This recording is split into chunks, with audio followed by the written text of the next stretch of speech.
Hello friends, welcome to all of you. तो जैसा कि लास्ट क्लास में हमने एक्टिव और पैसिव वॉइस को पढ़ना शुरू किया हुआ था और हमने ये जाना था कि क्या होता है एक्टिव वॉइस, क्या होता है पैसिव वॉइस और हमें पैसिव वॉइस की ज़रूरत क्यों और कब पड़ती है, कैसे बनाते हैं पैसिव वॉइस। ये सारे नियम को मैंने बता दिया था। तो और मैंने साथ ही साथ आपको चेंज ऑफ टेंस अर्थात पैसिव वॉइस में टेंस को कैसे चेंज करेंगे, कैसे प्रोनाउन को चेंज करेंगे, किन टेंसेस का पैसिव बनता है, किन टेंसेस का पैसिव नहीं बनता है और किन वर्ब का पैसिव बनता है, किन वर्ब का पैसिव नहीं बनता है। ये सारी बातें मैंने आपको लास्ट वीडियो में बता दिया है। तो आई होप आपको वीडियो पसंद आया होगा। तो आज हमको पढ़ना है एक्टिव पैसिव का ही टॉपिक है, लेकिन आज हम लोग पैसिव वॉइस बनाना सीखेंगे वाक्य में किसी भी अफर्मेटिव सेंटेंस का, अर्थात जो अफर्मेटिव सेंटेंस होंगे, सकारात्मक वाक्य होंगे, उन वाक्यों को हम लोग अफर्मेटिव में कन्वर्ट करना सीखेंगे। तो पहले मैं आपको रिकॉल करा देता हूँ कि कैसे हम लोग पैसिव वॉइस में चेंज करते थे। तो पैसिव वॉइस में चेंज करने के लिए पहले क्या करते थे, सबसे पहले हम लोग ऑब्जेक्ट लिखते थे। उसके बाद नंबर 2 क्या होता था, जो सब्जेक्ट होता था उसको ऑब्जेक्ट बनाते थे और बाई के साथ, मतलब सबसे पहले ऑब्जेक्ट को किस रूप में लिखते थे, सब्जेक्टिव केस में लिखते थे। ये मैंने चेंज ऑफ प्रोनाउन बताया वो इसलिए। और बाई के बाद लिखते थे सब्जेक्ट, लेकिन जो सब्जेक्ट लिखते थे वो किस केस में हो जाता था, ऑब्जेक्टिव केस में हो जाता था, ऑब्जेक्टिव केस में हो जाता था। अब देखिए अगर नाउन रहेगा तो नाउन को तो चेंज नहीं करेंगे, नाउन आप ऑटोमेटिकली ऑब्जेक्ट से सब्जेक्ट या सब्जेक्ट से ऑब्जेक्ट में हो जाएगा, लेकिन जो प्रोनाउन होंगे उनको चेंज करना होगा। क्लियर है। नंबर 3 क्या होता था, जो ऑब्जेक्ट लिखते थे ऑब्जेक्ट के बाद लिखा जाता था वर्ब टू बी का प्रयोग करते थे, वर्ब टू बी का प्रयोग करते थे। और जो चौथा पॉइंट हमको क्या हल करना होता था, हमेशा वर्ब की कौन सी फॉर्म प्रयोग करते थे, वर्ब की थर्ड फॉर्म। तो ये कुछ पॉइंट्स थे एक्टिव से पैसिव में चेंज करने के। तो आज हमको सीखना है जब कोई अफर्मेटिव सेंटेंस दिया हो एक्टिव वॉइस में, उसको पैसिव में कैसे सीखेंगे उसको जानते हैं। तो उसमें सबसे पहले क्या करना होता है, बता रहा हूं,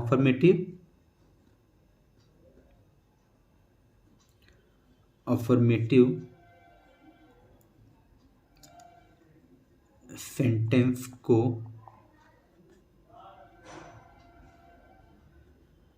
पैसिव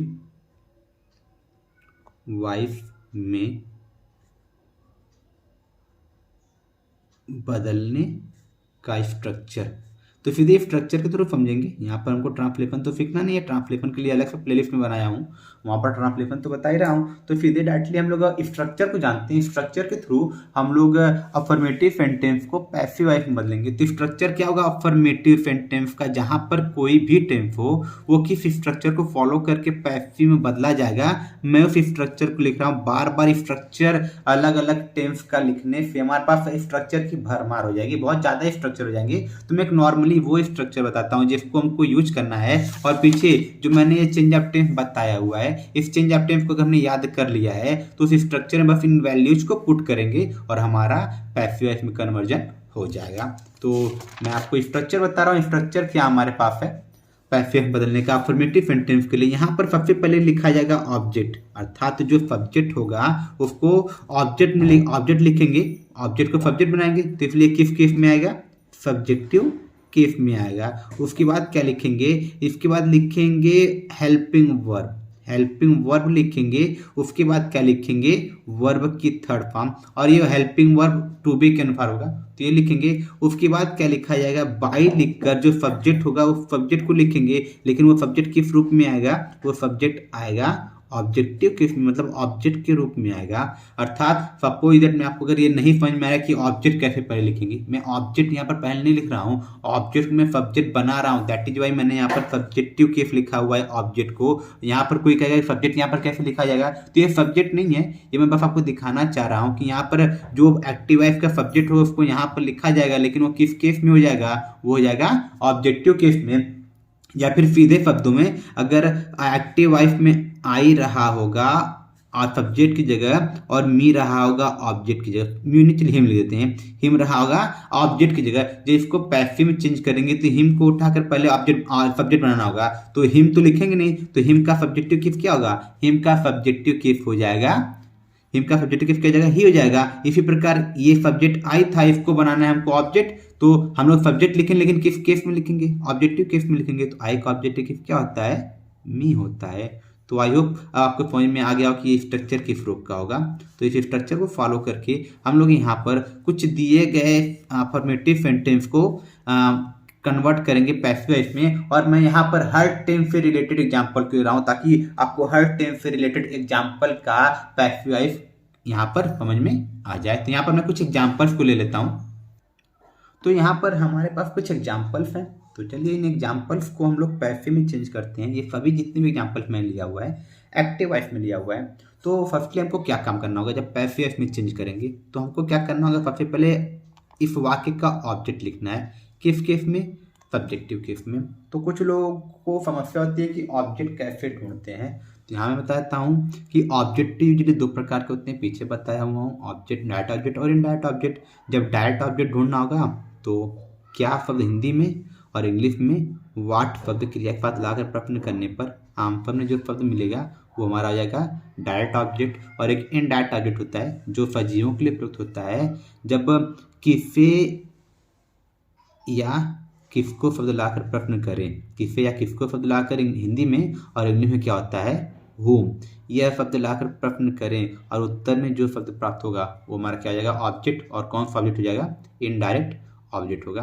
क्लियर है। चलिए एक तरीका हो गया खोजने का, लेकिन अब एक बात मैं आपको नकल मारने का तरीका बता रहा हूँ एग्जाम में, कि एग्जाम में हमको ये तरीका नहीं आ रहा है कि कैसे हमको पता करें। तो जो भी वर्ब दिया होगा वाक्य में, एक्टिव वॉइस के वाक्य में, तो उसके बाद का जो शब्द दिया होगा नाउन या प्रोनाउन वही बनेगा हमारा ऑब्जेक्ट। जैसे यहाँ पे ये वर्ब फ्लाइज है तो इसके बाद ये जो शब्द है, क्योंकि आर्टिकल तो हमें अकेले तो ऑब्जेक्ट बनेगा नहीं, अब ऑब्जेक्ट होने के लिए कोई नाउन या प्रोनाउन चाहिए ही चाहिए होगा। तो यहाँ पर जो नाउन दिख रहा है काइट, इस अ के साथ ये पूरा क्या बन जाएगा ऑब्जेक्ट बन जाएगा। इसी प्रकार से यहाँ पर वर्ब फेंट है, इस फेंट के बाद ये जो शब्द यूज किया गया द सर्वेंट, अब कहेंगे ये भी शब्द यूज किया गया है, लेकिन हमको उन्हीं शब्द को चूज करना है जहां पर नाउन खत्म हो जाए। तो द सर्वेंट, तो ये इसका क्या बन जाएगा हमारा ऑब्जेक्ट बन जाएगा। चलिए इस मेथड को थोड़ा अप्लाई कराता हूं। जैसे कि ही फ्लाइज अ काइट, वह एक पतंग उड़ाता है।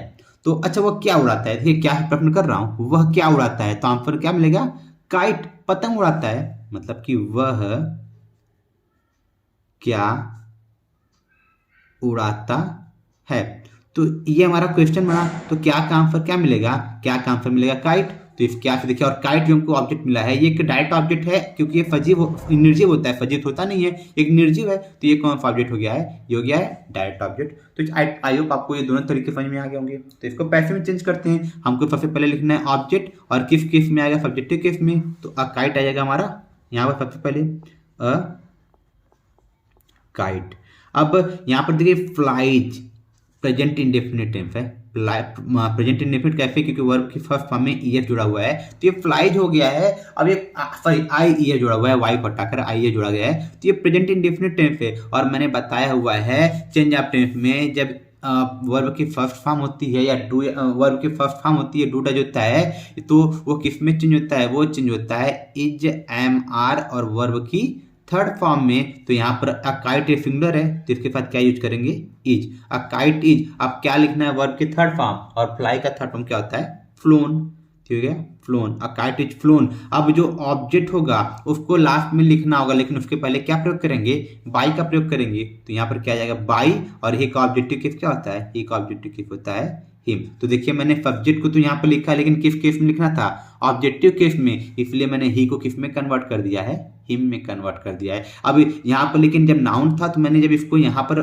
लिखा तो ये यहाँ पर ऑब्जेक्ट था, लेकिन अब यहाँ पर किस रूप में हो गया है सब्जेक्ट के रूप में हो गया है, क्योंकि इसी के अकॉर्डिंग यहाँ पर हेल्पिंग और इज का प्रयोग किया गया है। आई होप आपको ये बात समझ में आ गया होगा। अब बढ़ते हैं अगले एग्जाम्पल की तरफ। अगला एग्जाम्पल क्या कह रहा है, I sent the servant to the market. तो यहाँ पर ऑब्जेक्ट हमको क्या मिला है द सर्वेंट, तो इसको हम लोग सब्जेक्ट बना लें, तो ये क्या आ जाएगा द सर्वेंट। तो हमने ये पहला काम पूरा कर लिया, तो ने पहला काम पूरा कर लिया, तो ये पूरा हुआ। अब क्या लिखना है हेल्पिंग वर्ब, हेल्पिंग वर्ब लिखेंगे। चलिए इसका टेंस देखते हैं। तो ये फेंट का सेकेंड फॉर्म है। अब ये जब सेकेंड फॉर्म है तो सेकेंड फॉर्म को चेंज करते हैं वाज या वर में, और सर्वेंट सिंगुलर है तो सर्वेंट के साथ क्या लगेगा वाज, द सर्वेंट वाज। अब वर्ब की थर्ड फॉर्म को यूज करना है, वर्ब की थर्ड फॉर्म भी फेंट ही होता है। द सर्वेंट वाज फेंट, कहाँ पर भेजा गया टू द मार्केट, तो यहाँ पर क्या आ जाएगा द सर्वेंट वाज फेंट, और वर्ब की थर्ड फॉर्म भी फेंट ही होता है, द सर्वेंट वाज फेंट। अब वर्ब की थर्ड फॉर्म भी फेंट ही होता है, द सर्वेंट वाज फेंट। ये बचा शब्द लिख लेंगे क्योंकि हमको इसको लास्ट में प्रयोग करना होता है। बाई प्लस ऑब्जेक्ट हम लास्ट में प्रयोग करते हैं, तो ये बचा शब्द है टू द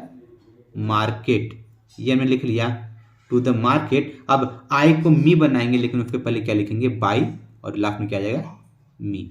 तो आई होप आपको ये समझ में आ गया होगा। अब बढ़ते हैं अगले एग्जाम्पल की तरफ। अगला एग्जाम्पल हमारा क्या है, आई शैल फिनिश द वर्क टुमारो। तो यहाँ पर देखेंगे वर्ब के बाद क्या आया हुआ है, द वर्क शब्द आया हुआ है। तो यहाँ पर द वर्क मिल गया हमको ऑब्जेक्ट, ये द वर्क ऑब्जेक्ट, क्योंकि वर्ब ये वर्ब के बाद आया हुआ शब्द है। अभी जस्ट मैंने बताया कि वर्ब के बाद जो शब्द आएगा पॉजिटिव के नाउन को हमको देखना है, तो प्रोनाउन है तो नाउन, नाउन वर्क दिख रहा है। अब वर्क के पहले जो भी हम आर्टिकल मिले, चाहे पॉजिटिव के का प्रोनाउन मिले, जो कुछ मिलेगा वो सब मिलकर क्या बनेंगे, ऑब्जेक्ट बनेंगे। तो नाउन वर्क है, उसके साथ क्या जुड़ा हुआ है द, तो ये पूरा हिस्सा क्या बन जाएगा, ऑब्जेक्ट बन जाएगा। तो इसको बनाएंगे सब्जेक्ट, तो ये हो जाएगा द वर्क। द वर्क ये लिख लिया हमने, ये द वर्क हो गया। अब देखिए यहाँ पर कौन सा टेंस से फैल लिखा हुआ है, तो फ्यूचर हो जाएगा। फ्यूचर का कौन सा पार्ट, तो फैल के साथ वर्ब की फर्स्ट फॉर्म आई है, और फैल के साथ वर्ब की फर्स्ट फॉर्म आती है फ्यूचर इंडेफिनिट में, और फैल या विल किस में आता है, फैल बी या विल बी में। लेकिन हमको पता है कि वर्क आया हुआ है, आई के साथ तो फैल लगता है, वी के साथ फैल लगता है, लेकिन आई वी को छोड़ने के बाद कोई भी सब्जेक्ट आ जाए उनके साथ क्या लगाते हैं, विल लगाते हैं। तो उसका चेंज किस में हो जाएगा, विल बी में चेंज कर देंगे, तो हो गया will be. The work will be, अगर नया आदत मैं आपको दोबारा बताया था, मैं बताया था कि विल या फैल आने पर उनका चेंज किस में होगा, विल या फैल, और प्लस उसमें क्या जोड़ देते हैं, बी जोड़ देते हैं। और पैसिव में वर्ब की कौन सी फॉर्म आती है, पैसिव वाइज में वर्ब की थर्ड फॉर्म का प्रयोग करते हैं। तो हेल्पिंग वर्ब क्या हो गया, विल बी, और फिनिश का थर्ड फॉर्म क्या होता है, फिनिश्ड, तो ये हो गया finished. The work will be finished, कब खत्म होगा, tomorrow, will be finish tomorrow, ये लिख लिया हमने। और लास्ट में क्या लिखना होता है, लास्ट में लिखना होता है बाई प्लस ऑब्जेक्ट, तो बाई लिखेंगे, और आई का ऑब्जेक्ट किस क्या हो जाएगा, मी, क्योंकि आई को हमको ऑब्जेक्ट बनाना है, तो यहाँ पर हमने क्या लिख लिया, मी लिख लिया। तो अब बढ़ते हैं अगले एग्जांपल की तरफ। अगला एग्जांपल क्या कह रहा है, he is writing a letter. तो यहाँ पर देखिए इज प्लस वर्ब के फर्स्ट फॉर्म में आईएनजी, तो ये कौन सा टेंस डिनोट कर रहा है, ये डिनोट कर रहा है प्रेजेंट कॉन्टिन्यूअस टेंस। और जब प्रेजेंट कॉन्टिन्यूअस टेंस है तो यहाँ पर चेंज ऑफ टेंस अप्लाई करेंगे, तो बीइंग प्लस वर्ब के थर्ड फॉर्म आएगा इज एम आर के साथ। तो पहले ऑब्जेक्ट लिख लेते हैं, तो यहाँ पर ऑब्जेक्ट क्या मिल गया, अ लेटर। तो इसको पहले लाएंगे सब्जेक्ट की जगह, क्योंकि हमको ऑब्जेक्ट को क्या बनाना होता है, सब्जेक्ट बनाना होता है। तो ऑब्जेक्ट अ लेटर है, तो यहाँ पर लिखेंगे अ लेटर। तो अभी मैंने जस्ट बोला कि ये प्रेजेंट कॉन्टिन्यूअस टेंस, और प्रेजेंट कॉन्टिन्यूअस टेंस होता है जब इज एम आर आता है, तो इसको किस में बदलते हैं, इज एम आर और प्लस बीइंग में, और वर्ब की कौन फॉर्म रहेगी, थर्ड फॉर्म रहेगी, क्योंकि आप पैसिव में हमेशा वर्ब की थर्ड फॉर्म आती है। तो ये हो गया अ लेटर। तो अ लेटर लिख चुके हैं, तो इसको सिंगुलर बना दिया है, तो इसलिए हेल्पिंग वर्ब क्या आ जाएगा, इज बीइंग, इज बीइंग। और ये राइटिंग की थर्ड फॉर्म लिखेंगे रिटेन, तो ये हो गया written. A letter is being written, by लिखेंगे, और ही का क्या हो जाएगा, हिम हो जाएगा। तो आई होप आपको ये एग्जाम्पल समझ में आया होगा। अब बढ़ते हैं आखिरी कुछ और एग्जाम्पल की तरफ। आखिरी कुछ एग्जाम्पल जो बचे हुए हैं, ये आखिरी के 4 एग्जाम्पल हमारे पास है, जिसमें पहला एग्जाम्पल क्या कर रहा है, you were calling me at the gate. तो यहाँ पर देखिए हमको प्रोनाउन मिल गया, और प्रोनाउन मी हमको पता है कि मी तो होता ही हमारा है ऑब्जेक्टिव केस का प्रोनाउन। इसमें यहाँ पर ऑब्जेक्टिव पर क्या है, मी हो गया है, और ये ऑब्जेक्ट नहीं, तो ये मी हमारा ऑब्जेक्ट हो गया है। तो अब जब इसको हम लोग पैसिव में चेंज करेंगे, तो मी बनाएंगे सब्जेक्ट, और मी का सब्जेक्टिव केस क्या होता है, आई हो गया। और यहाँ पर देखिए वर्ब का प्रयोग किया गया है, और वर्ब की फर्स्ट फॉर्म में आईएनजी है, तो ये क्या डिनोट कर रहा है, पास्ट कॉन्टिन्यूअस टेंस। और पास्ट कॉन्टिन्यूअस टेंस का जब चेंज ऑफ टेंस करते हैं पैसिव में, तो वो क्या होता है, वाज वर्ब के साथ बीइंग जोड़ते हैं, और वर्ब की थर्ड फॉर्म, तो आई के साथ क्या लगाया जाता है, आई के साथ आता है वाज, और पैसिव में वाज के साथ क्या जोड़ जाएगा, बीइंग, आई वाज बीइंग। अब कॉल की थर्ड फॉर्म लिखेंगे, ये क्या हो जाएगा, called at the gate, I was being called at the